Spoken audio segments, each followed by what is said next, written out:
Hello everyone, it's H here for Counter Trend Capital, and on today's video we're focusing on Nasdaq.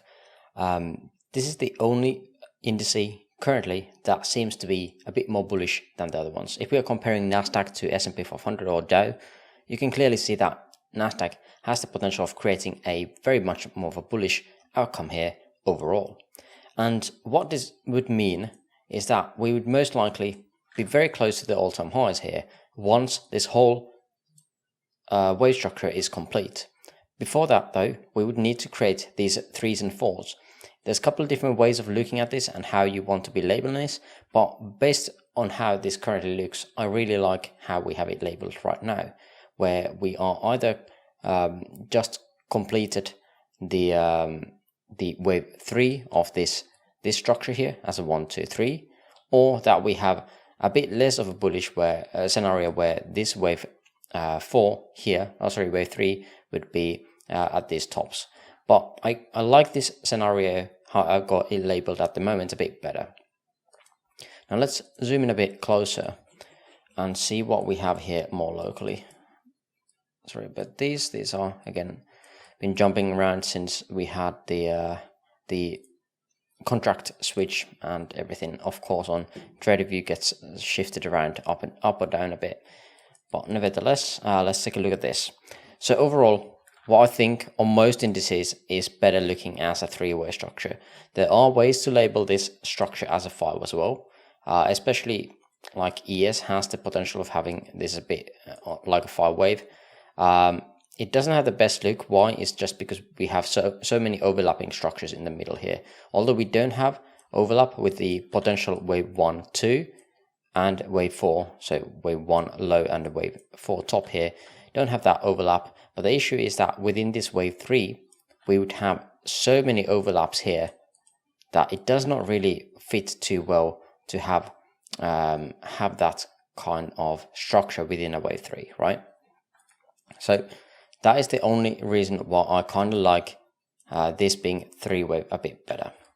Now afterwards, what brings the more bearish scenarios in mind is the structure that comes after these lows of 18th of August. Since then again, we went up what looked like in 3. We came down very forcefully where I thought that already we started the move downside, but however we have taken out the highs. And now this kind of looked more impulsive. We had divergences all along here at the top, and we had created a very decent looking 3-way structure here, fitting the extension targets here. We hit the 1-to-1, we almost got to the 1.236, I think on S&P 500 and other indices we did tag those, but let's just focus on Nasdaq now. So again, a 3-way structure of some sort, so most likely an ABC based on the fact that we had all these divergences here forming, and that is one way of thinking that, okay, if we have a wave 4 here, if it is done, well, this has to mean that, okay, this is not this kind of degree, it's only a micro. And instead of anything bearish, we would be labeling this as a wave 1, 2, 3, 4, 5. And then we'd be looking for a diagonal here. So that would be the only way we can be currently bullish on this structure here. The other way of looking at this, which is probability-wise more probable, if that makes any sense, is that fact that since we came down and went 3 ways up, we'd be still looking for a similar leg of this size down here. And that would be bringing the wave 4 a bit lower. Now what goes against that idea is the fact how we have labeled the previous substructures. This structure here, that I was thinking that this would be a wave 4 already, has some issues with it. Generally, when we are creating higher degree wave 4s, so you want to be comparing them to the previous wave 4s of 1 lower degree, which would mean the wave 3s, wave 4 here. So again, we don't really want to be seeing too much lower prices. Generally, we want to be seeing some kind of stepping stone where we are creating higher highs, higher lows, where next and previous wave 4s are all on at least similar areas or a bit higher. So we are creating still that bullish structure to the upside until we create enough divergences, enough moment or lack of momentum for the upside, and then we can start coming down and correct the whole structure once it's finished. So again, as we have taken out the previous wave 4, I don't kind of like it, the idea that we are going to be taking this here lower anymore. So at the moment, I probably want to be looking for some opportunities here. We have a clear invalidation, however, of this move, because if this indeed is a wave 1, we can't go below this low here, which would be around 14,803. If we come below that, then we are looking for that partner leg of this one. So how do we trade this? Is we are looking for some significant areas here. One-to-one extension of this are looking for that wave 2 area.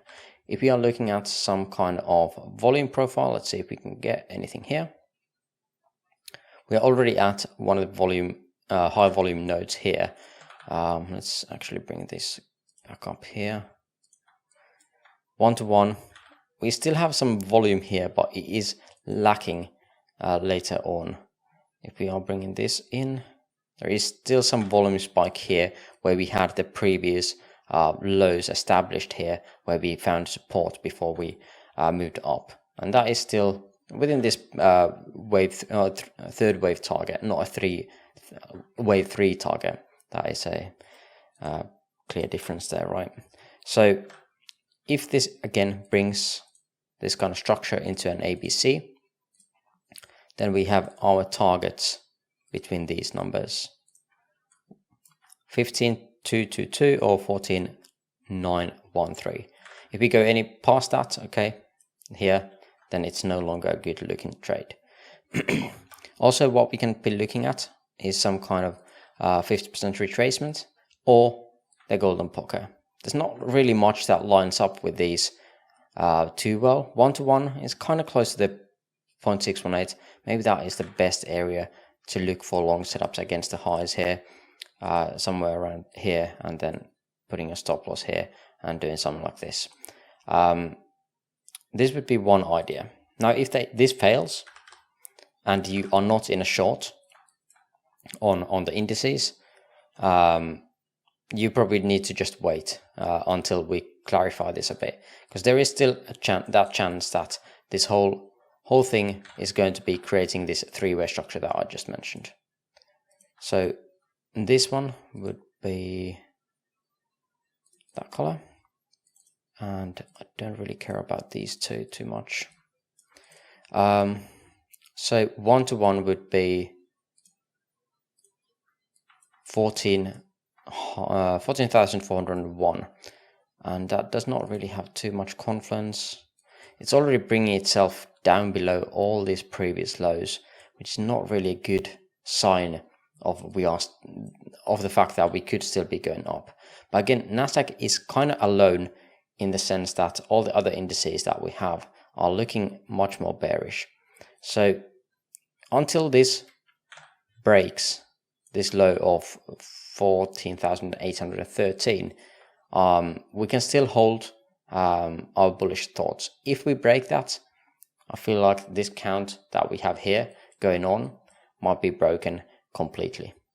So that's just a word of caution for now and a potential setup there. Again, the setup is not the best because it is more common to see an ABC structure as a corrective structure rather than an impulsive structure or a diagonal structure, which in this case would be the bullish outcome.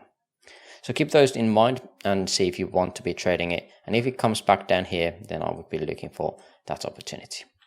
But that's going to do it for this video on Nasdaq. Check out the links in the description below for the discounts of the exchanges that we are supporting and supported by at this point, and NordVPN as well. But that's all for now. Thanks for watching and catch you on the next video. Bye bye.